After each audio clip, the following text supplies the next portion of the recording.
Drama serial दो किनारे की आने वाली एपिसोड में आप देखने जा रहे हैं कि आयमा तैमूर से कहती है कि मेरी बात याद रखिएगा, मैं इस घर में सिर्फ और सिर्फ अपनी औलाद के खातिर वापस आई हूँ। अगर आपको अपनी आने वाली औलाद से मोहब्बत है तो इसके खातिर दुर्शहवार से ताल्लुक़ आपको ख़त्म करना होगा, इस घर में उसका आना जाना बंद करना होगा। तो ये सुनते साथ ही तैमूर कहता है कि ये कैसी बातें कर रही हो तुम, वो बहन है मेरी, मैं उसे कैसे मना कर सकता हूँ इस घर में आने से।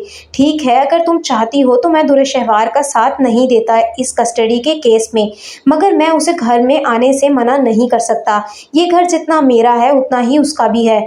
तो ये सुनते साथ ही आयमा कहती है कि आप इतने मासूम नहीं हैं तैमूर, आप सब जानते हैं हमारी शादी पर मेरी खुशियों को बर्बाद करने के लिए दुर्शहवार ने हर मुमकिन कोशिश की थी। मुझे डर है कि वो मुझसे नफरत में मेरी औलाद को नुकसान ना पहुंचा दे, मेरे लिए ना सही अपनी औलाद के खातिर मेरी बात को समझने की कोशिश करें।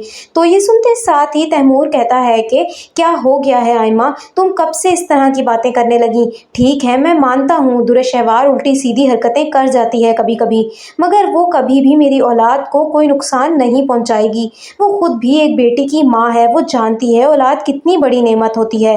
तो ये सुनते साथ ही आयमा कहती है कि एक बेटी की माँ है वो, जिसे मरने के लिए छोड़ दिया था उन्होंने।